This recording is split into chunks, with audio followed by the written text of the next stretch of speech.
You're watching Face to Face. I'm your host, Tim Vince, and it is an honour and a pleasure to have with me Tony Rucinski.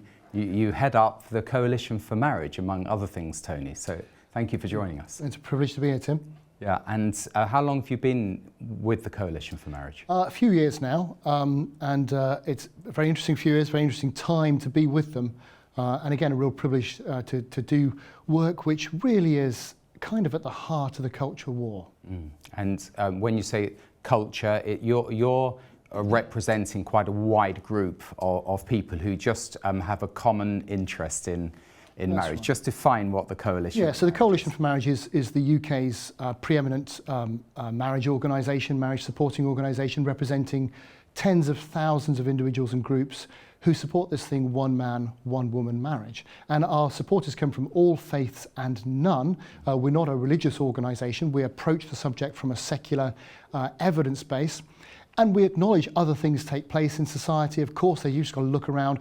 But marriage, we feel, is the thing that one man and one woman can do only.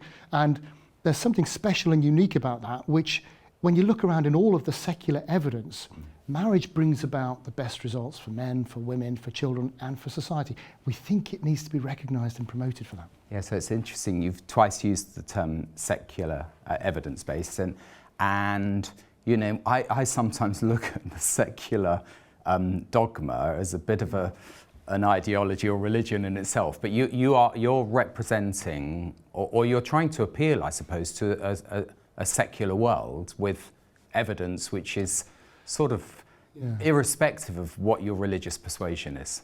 I think so. I mean, so if you're, I happen to be a Christian, if you're a Christian, you might well agree that if God says, look, here's a good model for society, there will be evidence in society to back that up.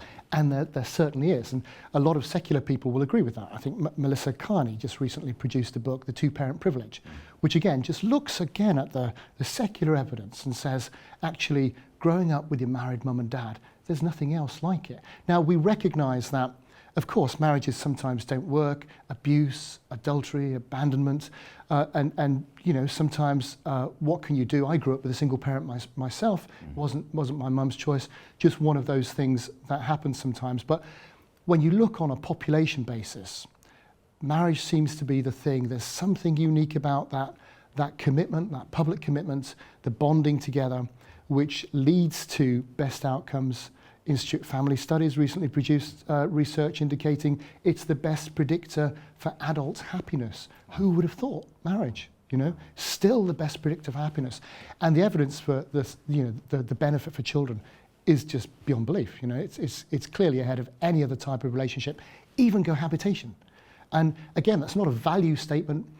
It's not a moral statement. It's an evidence-based. Yeah, it's not an ideological position. It's just from the evidence that there's something special about marriage. Yeah. So yeah, it is a very sort of sentimental and emotionally charged subject now because it's political. But about 14 years ago, I went to speak in Parliament in one of these committee meeting rooms. To the Family and Child Protection Group. Right. And I met my local MP just walking in the precincts, and she said, Laura Sands, hi Tim, what are you doing here? And I said, oh, I'm coming to speak at the Family and Child Protection Group. And she said, well, that's a contradiction. So it just shows, irrespective of the evidence, if someone decides, look, that a family isn't the best place for the protection of children, you've really got a bit of a mountain to climb. Well, yes and no. I mean, the evidence speaks for itself, but then from an MP's perspective, that's quite interesting because October 2018, I think there was a ComRes anonymous survey of MPs, and of over half of whom responded, they said they didn't feel free to speak their mind on kind of issues around sexuality, marriage and family. Let's leave it broadly like that, if you like. So they didn't feel free to express what their real thoughts were. Yeah. Presumably they didn't feel free, therefore, to vote with their consciences. And I think there is there's a fear of the mob, and if I say something out of step. But Tim, the thing is, if there's something which is overwhelmingly good for kids and for society, you know, you take diet and exercise, for example. We haven't got a problem with saying to kids, look, actually, it matters what you eat, and it matters how much exercise you get. And the reason we're saying that is because we want you to live well and we want you to live long. And it's not discriminatory or prejudiced to anybody at all. Those things are good.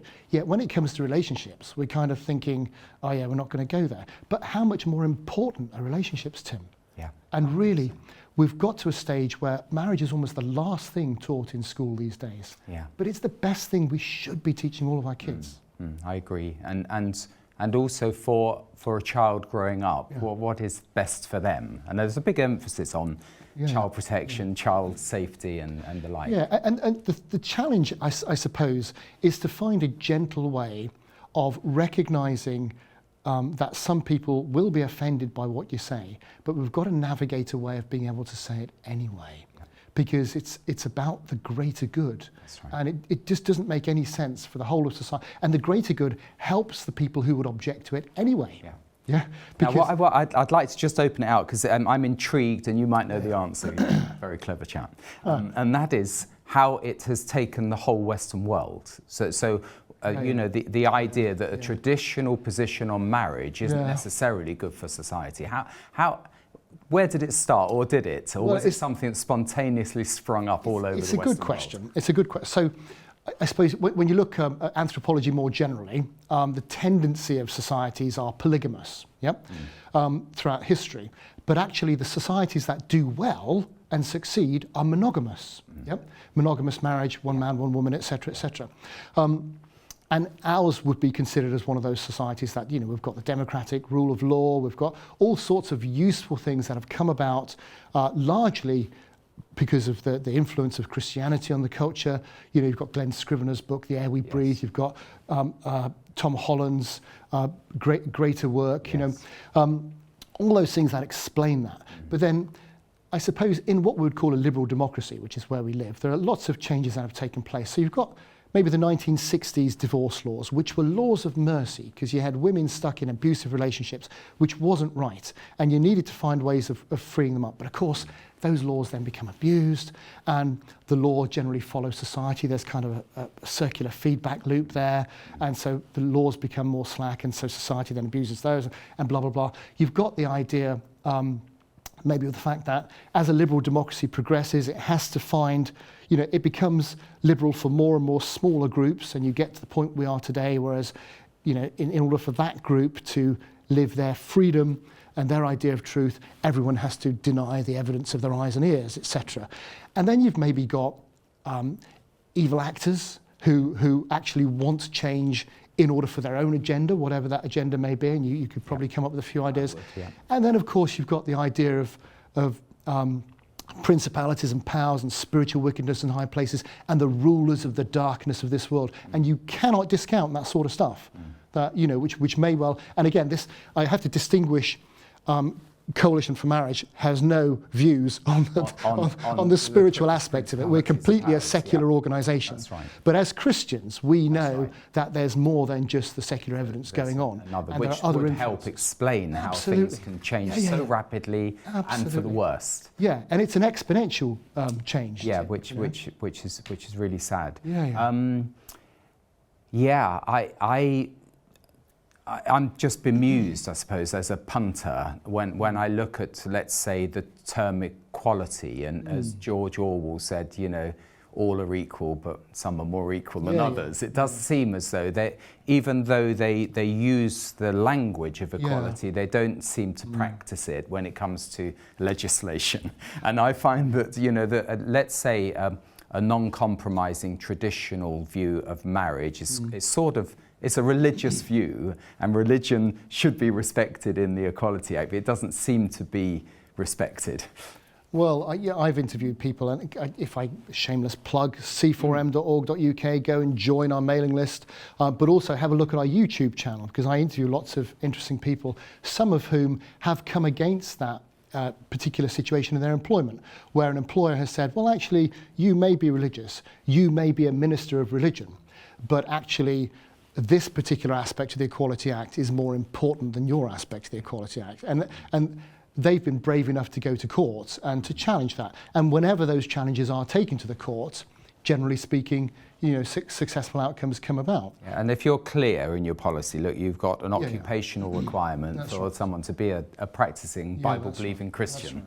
But as it's a difficult one to hold. And the other term that's used a lot is sort of discrimination. And there must be a difference between moral discrimination and discrimination against individuals, which no one, this hateful discrimination, no Christian who follows the Lord Jesus would adhere to that. But for the Lord to say, go and sin no more, he's discriminating in a very compassionate way.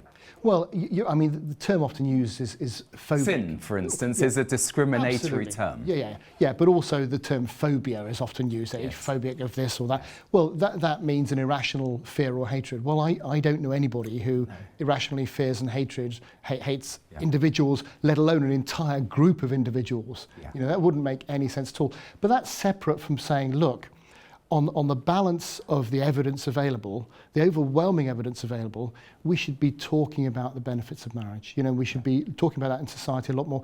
Marriage rates have dropped a third, since the 90s. And the reason why that's so important is because marriage is useful for children, and it is useful for adult success and happiness. But more than that, that reduction has been disproportionate. And it's overwhelmingly felt among the less well-off part of the community. Yep. So I think Marriage Foundation came up with some stats that said 90% of the richest mums are married, 20% of the poorest mums are married. Yeah. Now, when you think that the benefit marriage brings to a family, the security, to the upbringing of a child, the propensity to be involved in the criminal justice system, do well in education, all sorts of things like that, it's such a shame that the less well-off, who don't have the money to compensate when things go wrong, they're adopting the rhetoric of you might call them elites. Matthew Goodwin would call them the social elites. Those people who they kind of talk left and walk right, if I can use that term. Yeah. They're still marrying in big numbers and enjoying marriage.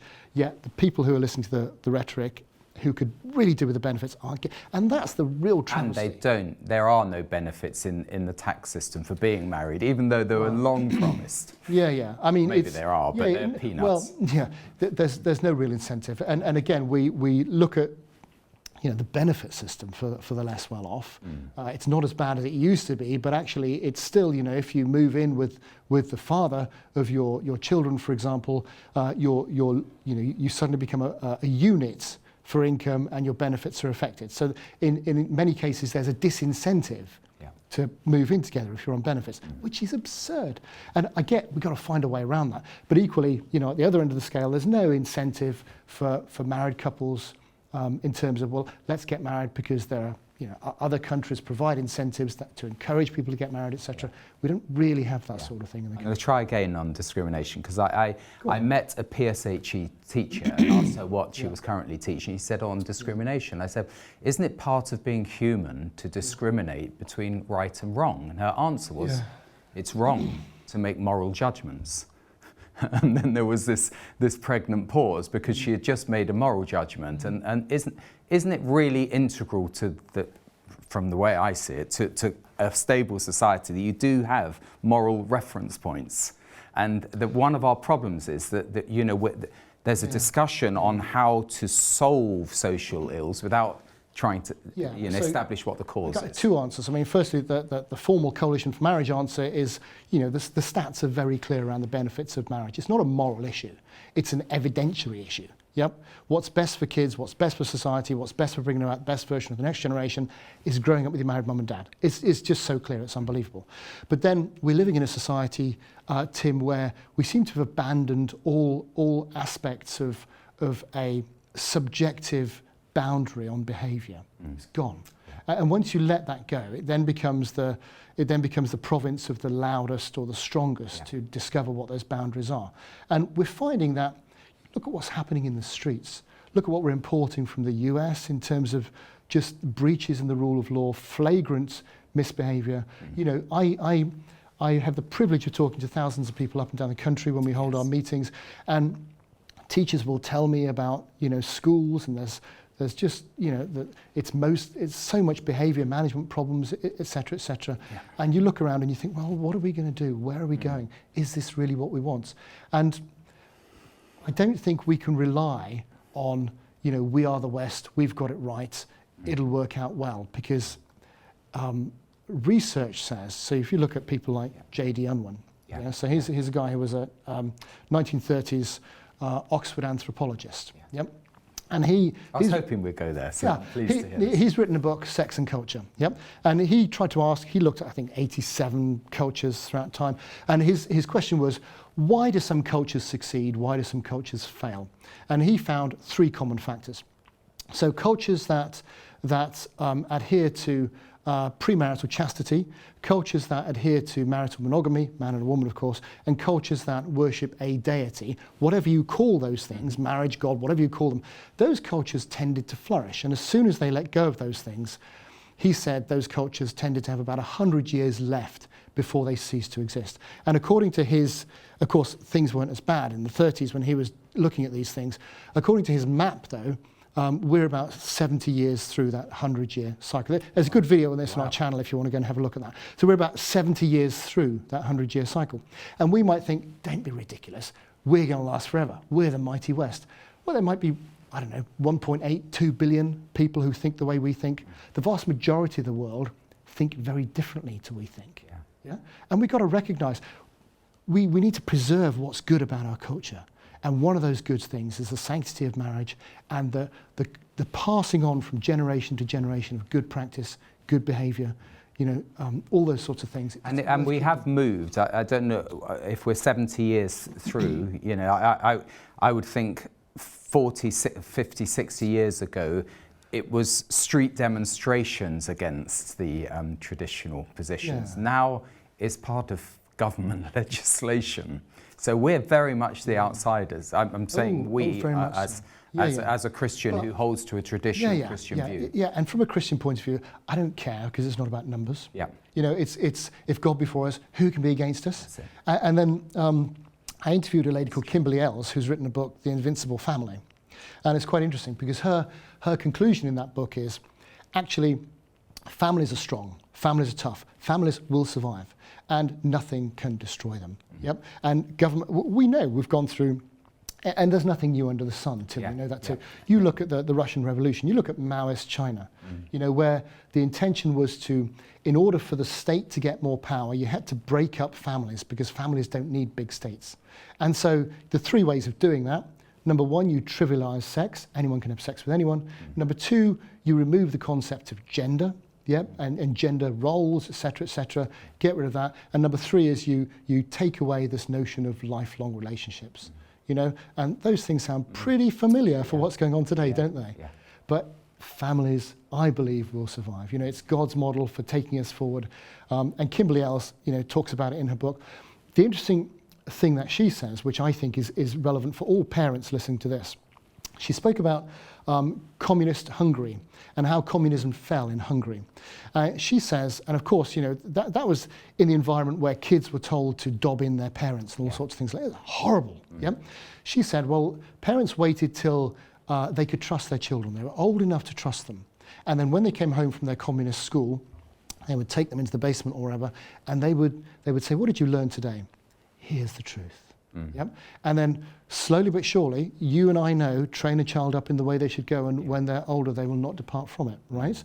The other side know that too. So we as parents need to recognize, to be careful about what our children are learning, and to teach them the truth, and not leave it, as a parent, you are the primary educator. And that's how we win the culture. It's not a coalition for marriage issue, but the abortion debate in America, there are a lot of young people who are now pro-life. Why? Pro-lifers have more kids. It's quite simple. Yeah. And again, marriage is good. That's quite a good point. I never thought of that. It's pretty simple. Marriage is good. Marriage is strong. Marriage is healthy. We need to protect our marriages. We need to show off our marriages, not in a stupid way, but fight for your own marriage. Isn't there another element in the redefinition of words?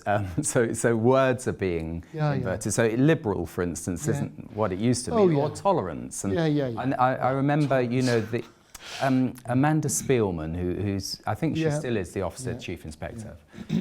was going to say of prisons, but a chief inspector of schools. Now, she gave a speech basically saying we need more muscular liberalism to basically counter these muscular Christians and those who hold to a traditional position. So, you know, they not only are they taking the word liberal and making it illiberal, and tolerance making it intolerant, they're literally saying that they need to be aggressive and militant over this viewpoint. Well, we have a lot of aggressive liberalism already, you know, and activists would push for more. You know, the idea of banning so-called conversion therapy.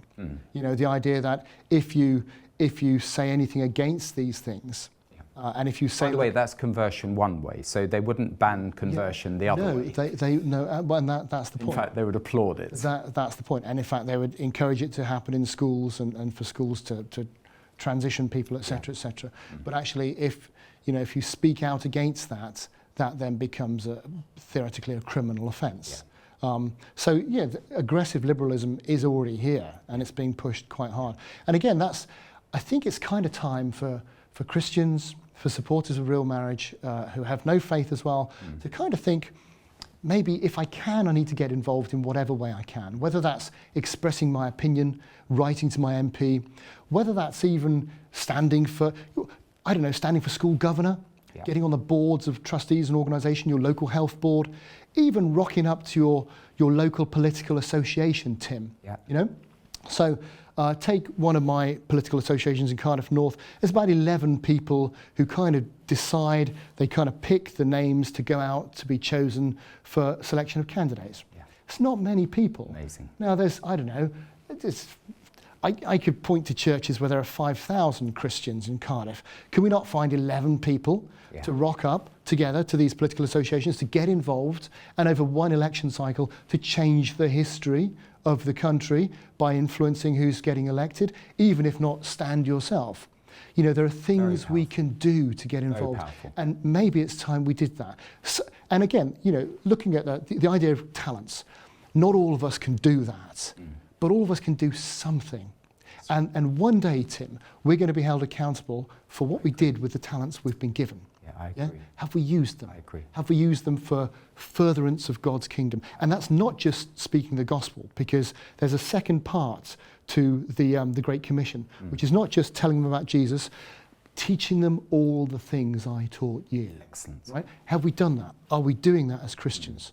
Or are we leaving that to the world and the schools? And I was going to say, particularly for parents, so you've mentioned train up a child. You know, parents cannot just, you know, contract out the upbringing of their children, because, as you say, they will, the way that they are taught, which, and I would say quite heavily indoctrinated now, you know, into not just a neutral secular worldview, but a sort of anti-Christian secular worldview. It will take quite a lot to unravel it in later life. It will take quite a lot to unravel it. And if you're a parent who, and I get some, you know, houses are expensive, two people have got to go out to work, you come home, you're tired, you know, actually it's so much easier if you can send your child to wraparound care and all that sort of stuff. There's a, I shouldn't keep talking about books, but there's another great secular book. We don't believe in book burning here, by the way. Oh, good. You know, let's listen to it. But there's another good book by a chap called Clayton Christensen. I think he's Harvard MBA, right? Called How Will You Measure Your Life? I think he's a Christian. But anyway, the book's based on a lecture he gave when he thought he was dying. He thought it was his last lecture. And giving to these MBA students who are going to be in Harvard, they're going to be captains of industry. And he said, how will you measure your life? And he gives business examples. And he talks about a computing company who outsourced different bits of its computer manufacture to different companies, and was happy to do it. In the end, it wasn't doing anything, and somebody else was manufacturing, and suddenly that somebody said, well, actually, we're going to make computers now. And then this company thought, oh, well, we've forgotten how to do it. Oh, no. And actually, his point was, as parents, are you outsourcing your soul? You know, are you outsourcing the most important things in your life to other people? You know, who really are the parents? Is it you, or are you outsourcing that? Right. And just be careful was his point. He makes lots of other points in the book. It's an excellent book to read, How Will You Measure Your Life? But the point is, don't outsource the important things. Your education of your children is your responsibility.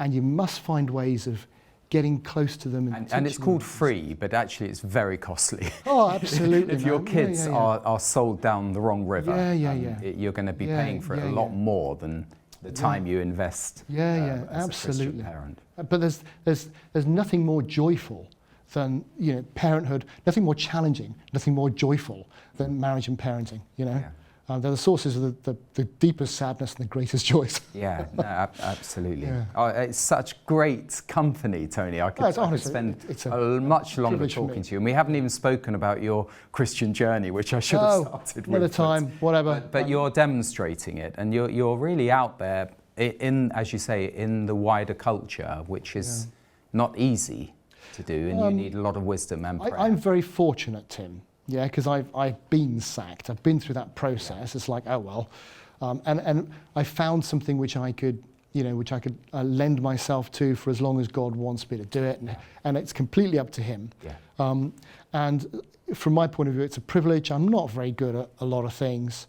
If I can, do for a while what I'm good at for the good of God, then to Him be the glory, really. Yeah, that's wonderful. And just tell us, you're happily married. I am. You're not a hypocrite. You're not. You've been. Yeah, no. So I've.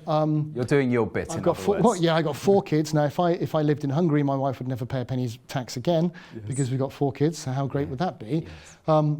Yes, and they're all off doing their own thing, and we're all closely knit, and we love each other, and we work well together.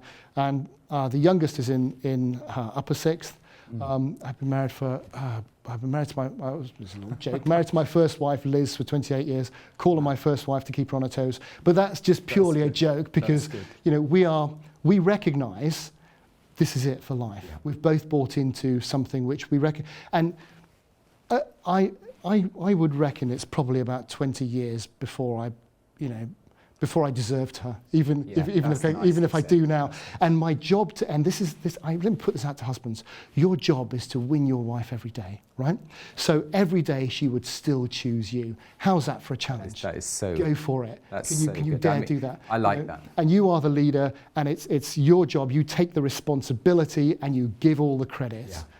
Because that's what leadership is, basically. I'm fortunate. We're out of time now, but just to say that my son was born on my wedding anniversary, our wedding anniversary, so I don't have a problem with remembering that. Yeah, and that great line, very easy. You make me want to be a better man. Well, you say that too. I'm not saying I succeed. I fail in every day I fail in those things. But bless you, Tony. Thank you, Tim. Real high-value interview. Thank you so much for joining us on Face to Face.